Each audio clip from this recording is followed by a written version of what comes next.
소망이 되게 하시며 구주와 함께 살면서 장평강 얻게 하소서.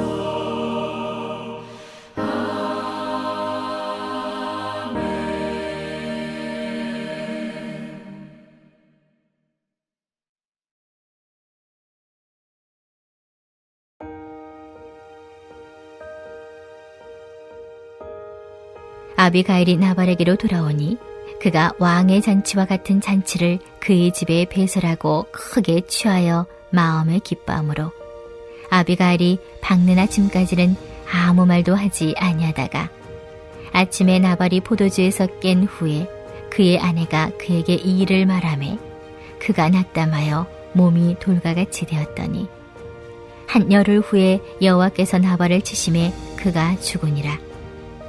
나발이 죽었다 함을 다윗이 듣고 이르되 나발에게 당한 나의 모욕을 갚아주사 종으로 악한 일을 하지 않게 하신 여호와를 찬송할지로다. 여호와께서 나발의 악행을 그의 머리에 돌리셨도다 하니라. 다윗이 아비가일을 자기 아내로 삼으려고 사람을 보내어 그에게 말하게 하매 다윗의 전령들이 갈멜에 가서 아비가일에게 이르러 그에게 말하 이르되 다윗이 당신을 아내로 삼고자 하여 우리를 당신께 보내더이다 하니 아비가일이 일어나 몸을 굽혀 얼굴을 땅에 대고 이르되 내 주의 여종은 내 주의 전령들의 발 씻길 종이니이다 하고 아비가일이 급히 일어나서 나귀를 타고 그를 뒤따르는 처녀 5과 함께 다윗의 전령들을 따라가서 다윗의 아내가 되니라. 다윗이 또 이스라엘 아히노암을 아내로 맞았더니 그들 2사람이 그의 아내가 되니라. 사울이 그의 딸 다윗의 아내 미가를 갈림에 사는 라이스의 아들 발디에게 주었더라. 오늘도 예배드리는 심령마다 하나님의 사랑과 은혜가 충만하기를 축원합니다. 우리가 이 땅을 살아갈 때 억울한 일을 당하거나 악한 일을 하는 사람을 보면 복수하고 싶은 마음이 우리 가운데 있습니다. 그러나 하나님은 우리가 악을 악으로 갚기를 원하지 않으시고 하나님께 맡길 때 가장 좋은 결과를 허락해 주시는 분이십니다. 바라기는 오늘 말씀을 통해 우리가 악을 악으로 갚지 않고 선으로 악을 이기는 복된 주의 자녀가 되시기를 예수님의 이름으로 축원합니다. 어제 말씀에서 아비가일은 자신의 남편 나발에게 복수하러 온 다윗에게 용서를 구했습니다. 아비가일이 지혜롭게 말함으로 다윗의 분노도 잠재웠습니다. 다윗도 아비가일의 말을 듣고 자신이 흥분하여 실수를 저지를 뻔했음을 인정합니다. 그리고 자신이 친히 복수한 일을 막은 이 아비가일의 지혜를 칭찬했습니다. 이렇게 아비가일이 다윗을 만나고 돌아오는 동안 나발은 자기 집에서 왕의 잔치와 같은 잔치를 벌이며 만취해 있었습니다. 나발은 자기 목자들과 양떼를 지켜준 다윗에게는 조금 더 나눠주지 않으면서 자신을 위해서는 왕이나 다름없는 잔치를 벌였던 것입니다. 여러분, 이 상황만 본다면 의를 저버리고 악을 해간 나발이 오히려 형통한 것처럼 보입니다. 하나님의 사람 다윗은 억울하고 죄인만 배부른 것 같습니다. 마찬가지로 오늘날 우리가 이 땅을 살아갈 때 많은 부조리와 모순을 경험합니다. 의인이 고난당하고 죄인이 득세하기도 합니다. 하나님의 자녀에게 어려움이 찾아오기도 하고 예수님 모르는 자들이 오히려 성공하는 것처럼 보이기도 합니다. 이로 인해 우리의 마음이 흔들릴 때가 있고 마음이 실족하여 넘어지는 경우도 있습니다. 그러나 성경은 우리에게 분명하게 말씀해 주고 있습니다. 악을 행하는 자들을 결코 부러워하지 말고 하나님의 자녀답게 살기를 힘쓰라 라고 하십니다.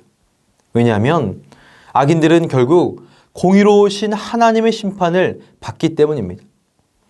오늘 말씀에도 나발이 왕의 잔치 같은 잔치를 벌인 후에 다음날 깨어났습니다. 아비가일은 나발이 깨기를 기다렸다가 그동안 일어난 일을 그에게 말합니다. 그리고 아비가일의 말을 들은 나발은 온몸이 무섭고 떨려 돌처럼 굳어버릴 정도가 되었습니다.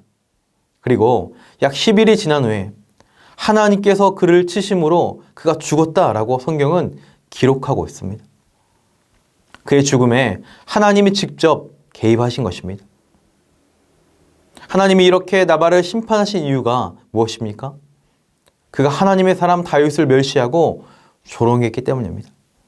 여러분, 지금도 마치 하나님을 무시하며 왕의 잔치를 벌이듯이 살아가는 악인들이 많습니다.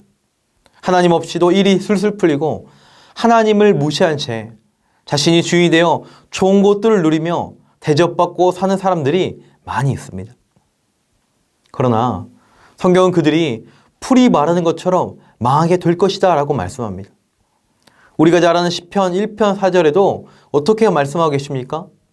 악인들은 그렇지 아니하며 오직 바람에 나는 겨와 같다. 겨가 바람에 날아가 흔적도 없이 사라지는 것처럼 악인들이 아무리 화려하고 부유한 삶을 살아도 결국 망하게 된다는 것이죠. 설령 하나님을 모르고 그 죄인들이 이 땅에서 누릴 것을 다 누리고 배부르고 살다 평안히 죽는 것처럼 보여도 하나님의 최후 심판을 받게 된다는 것입니다. 그래서 시편 1편 5절은 이렇게 말씀하고 있습니다. 그러므로 악인들은 심판을 견디지 못하며 죄인들이 의인들의 모임에 들지 못하리로다. 아멘. 이 땅에서 모든 악인들은 결국 하나님의 심판을 견디지 못하고 영원한 멸망의 길로 간다고 말씀하고 계십니다. 그러므로 우리는 하나님을 떠난 사람들이 잘 되고 그들이 잘 사는 것을 부러워하지 말아야 합니다. 정의와 공의의 하나님께서 반드시 그들에게 합당한 심판을 내리심을 믿어야 할 것입니다. 로마서 12장 21절에는 이렇게 말씀하고 계십니다. 내 사랑하는 자들아, 너희가 친히 원수를 갚지 말고 하나님의 진노하심에 맡기라. 기록되었으되 원수 갚는 것이 내게 있으니 내가 갚으리라고 주께서 말씀하시니라. 아멘. 그러므로 우리가 아무리 억울한 일을 당해도 직접 복수하는 것은 하나님이 기뻐하지 않으십니다. 원수 갚는 것이 하나님께 있다라고 우리에게 말씀하고 계십니다. 여러분, 우리가 원수 갚는 것을 하나님께 맡긴다는 것은 어떤 의미가 있습니까? 하나님의 주권을 인정하는 것입니다. 하나님께서는 가장 지혜로우시고 가장 정의로우시며 가장 공의로우신 분임을 우리가 신뢰하는 것입니다. 당장 눈에 보이는 악인이 잘 되고 형통한 것처럼 보여도 결국 완전하신 하나님의 심판을 받게 됨을 믿는 것입니다. 오늘 말씀에도 다윗이 자신의 분노를 거두고 돌아갈 때 하나님께서 다윗을 위해 악을 보응하시고 그에게는 선으로 갚아주셨습니다. 이로 인해 다윗은 하나님을 향해 찬양을 올려드리고 있습니다. 우리가 스스로 원수를 갚으려고 하면 하나님께서는 움직이지 않으십니다. 그러나 내가 순종하는 마음으로 원수 갚는 길에서 물러나 하나님을 신뢰할 때 하나님께서 친히 신원하여 주실 것입니다. 오늘 말씀은 그 사실을 우리에게 생생하게 보여주고 있습니다. 다윗은 나발에게 손끝 하나 대지 않았습니다. 사람들은 다윗의 이런 모습을 보고 바보 같다고 비웃었을 것입니다. 그의 부하들조차 답답하다고 여겼을 것입니다. 그러나 나발은 하나님의 징계로 죽게 되었습니다.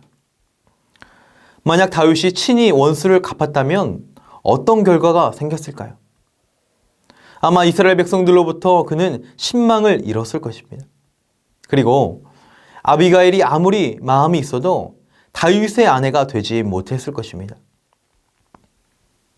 그러나 다윗이 하나님을 신뢰할 때 악을 선으로 갚으시는 하나님을 경험하게 되었습니다.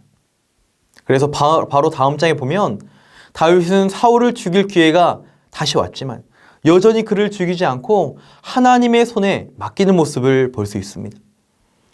사랑하는 성도 여러분, 우리 하나님의 자녀는 악인을 직접 응징하려다 우리도 같은 죄악에 빠지는 경우가 있음을 인식해야 합니다. 복수할 권리가 우리에게 없음을 깨달아야 합니다. 왜냐하면 우리는 하나님처럼 완전한 판단력을 갖고 있지 않기 때문입니다. 하나님처럼 완전히 정의롭고 완전히 공의롭지도 못하기 때문입니다. 그러므로 하나님은 원수가 없는 것을 나에게 맡기라 말씀하십니다. 다만 우리가 할 수 있고 해야 하는 것이 있습니다. 바로 예수 그리스도의 그 선한 마음을 품는 것입니다. 그것이 악을 선으로 이기는 길임을 우리에게 말씀해 줍니다. 바라기는 우리 모두가 하나님의 주권을 신뢰하며 선으로 악을 이기는 복된 심령이 되시기를 축원합니다. 이제 말씀을 정리합니다. 하나님은 다윗이 나발에게 받은 그 수모와 모욕을 대신 갚아주셨습니다. 이는 앞으로 다윗의 여정에 큰 교훈이 되었을 것입니다. 여전히 사울이라는 큰 원수가 있지만 하나님이 보응하실 것을 믿는 담대함이 그의 심령에 생겼을 것입니다. 우리도 우리 삶 속에서 우리를 대신해 싸우시고 마침내 선으로 갚아주시는 하나님을 신뢰하심으로 다윗과 같은 사명의 길을 걸어가는 복된 주의 자녀가 되시기를 예수님의 이름으로 축원합니다. 이 시간 말씀을 기억하며 함께 기도하겠습니다. 모든 상황에서 하나님의 주권을 신뢰하게 하시어 악을 악으로 갚지 않고 선을 악으로 이기는 성도가 되게 하옵소서. 현장 예배 회복 프로젝트를 통해서 현장 예배가 회복되게 하시고 성도의 교제와 만남의 은혜가 넘치게 하옵소서.